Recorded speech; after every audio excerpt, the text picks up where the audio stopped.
Probably the most important legal decision in recent times for the honour and integrity of our entire legal system was the High Court last year saying no to the most vicious witch hunt I have seen in this country.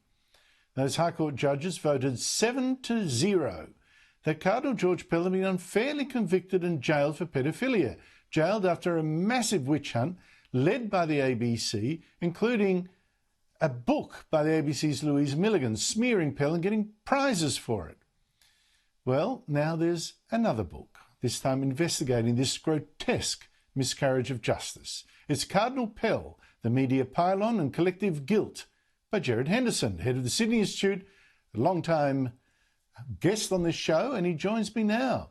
Gerard Henderson, great to see you again. George Pell was eventually cleared after spending 404 days in jail because the evidence was actually clear. He could not have raped two choir boys at once straight after Mass because neither the boys nor the Cardinal could have got to the scene of the alleged crime the only time that the crime was possible. So tell me how this grotesque miscarriage of justice occurred.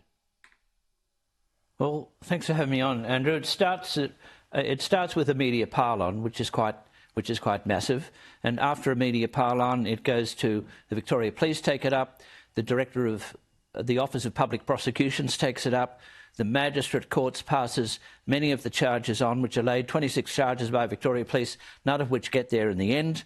A majority of judges in the Court of Appeal until it gets to the High Court. Now, driven by a media pylon, you cited Louise Milligan there, and all the way through this system that I've just quoted, you can't find anyone, including Miss Milligan, who ever explained how the alleged offences, initially 26, that came down to 5 in the trial, how any of them could have taken place.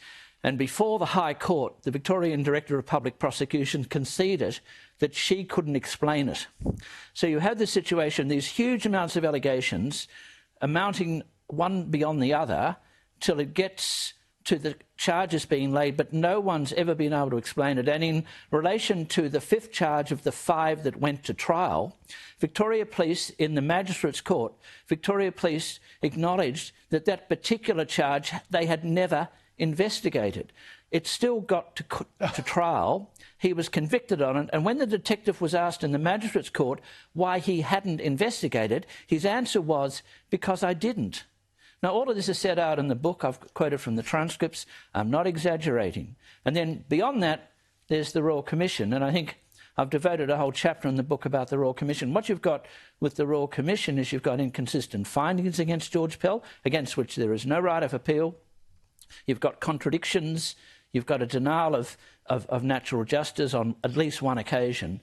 So what you've got is a stampeding pylon of allegations, starting with the media, but indicating gross failures within the judicial system in Victoria, starting with Victoria Police, but extending beyond Victoria Police.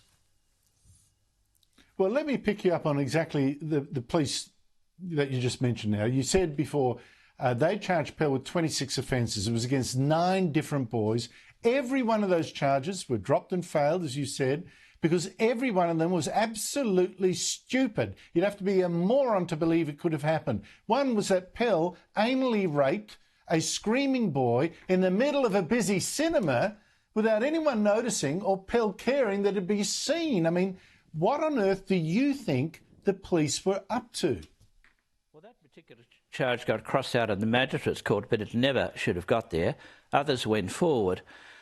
Well, I suspect that Victoria Police, they were having arguments with the Catholic Church in Victoria at the time under Graham Ashton, the new police commissioner, and I think they wanted to get Pell.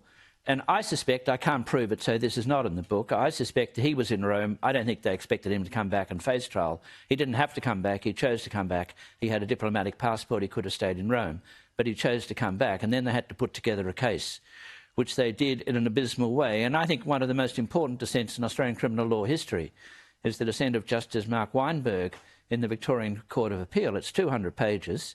It's twice the size of the majority judgment, and it's an absolutely devastating taking apart of the case against George Pell. But the Victorian Director of Public Prosecution still proceeded with it and attempted to defend the case in the High Court, to her considerable embarrassment. But to be fair to the Victorian DPP, she was only one of many. And I think the prime responsibility here goes back to Victoria Police. But then at the end, when Cardinal Pell's acquitted by 7-0 in the High Court, which is an extraordinary decision, the Victorian Premier, Daniel Andrews, puts out a statement where he didn't quite, but virtually said that he didn't accept the decision. So he said he believed the complainant. Yes, he did. He said yeah. That was the most extraordinary thing. I'm glad you mentioned that, where he put out a tweet saying to the victims, "I hear you, I believe you." I mean, it's astonishing. Now, all right, you've said there's a witch hunt. You're right. You said the police acted abominably. They did. You're right. What is motivating all this? Is it an anti-Catholicism? Is it a bloodlust? What on earth? For example, the ABC. Tell me why you think they went for George Pell for so long. Well, Paul Collins, who I quote in the book, is not a conservative Catholic like Pell, but he is a Catholic. And Paul Collins made the point that he felt that the anti-Catholic sectarianism, which has been around in Australia for 200 years, was present in this whole episode. But I think people like Louise Milligan and there are others just didn't like George Pell.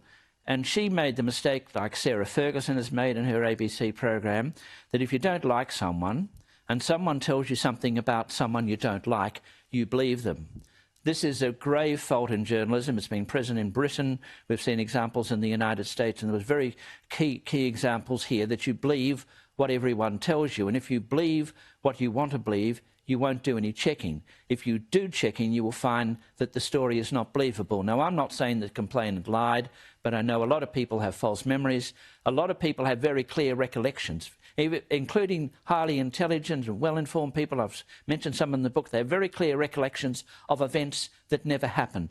Memory is a very fallible phenomenon, and you just can't believe what people tell you. And what happened in this case, nobody from Victoria Police down, or the journalist who criticised Pell, ever went and had a look at St Patrick's Cathedral, tried to work out what a solemn mass was like on a Sunday with over 300 people present, with Cardinal Pell fully vested, with hundreds of people around him and about 60 or 70 people very close to him. It couldn't have happened.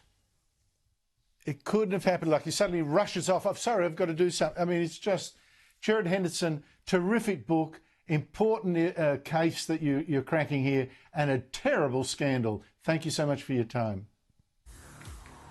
After the break, Daisy Cousins, and why not end my last show for the year with another global warming